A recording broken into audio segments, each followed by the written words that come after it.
काय स्टार्ट.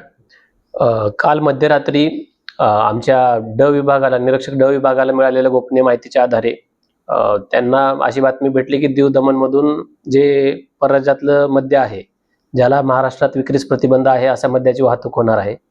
आणि त्या अनुषंगाने त्यांनी समृद्धी महामार्गावर सापळा रचला आणि हाडस पिंपळगाव टोल नाक्यापासून जवळपास 19 किलोमीटर पाठलाग करून त्यांनी MH37G4040 अशी टाटा कंपनीची एक गाडी अडवली आणि त्याचं तपासणी केली असता त्यांना दीव दमण निर्मित मद्याचे 45 बॉक्स भेटले, जे 388 बल्क लिटर होतात. आणि जवळपास त्यांना 7,52,000चा मुद्देमाल त्यांनी हस्तगत केलेला आहे. आणि या कारवाईमध्ये आमचे विभागाने 2 आरोपी अटक केलेत.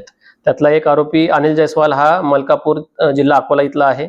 दुसरा आरोपी शेख अलीम राहणार बार्शी टाकळी जिल्हा अकोला आहे. समृद्धी महामार्गाचा वापर करून हे अकोला जिल्ह्यामध्ये दीव दमणच्या मद्याची तस्करी करत असल्याचं आमच्या तपासात निष्पन्न झालेलं आहे.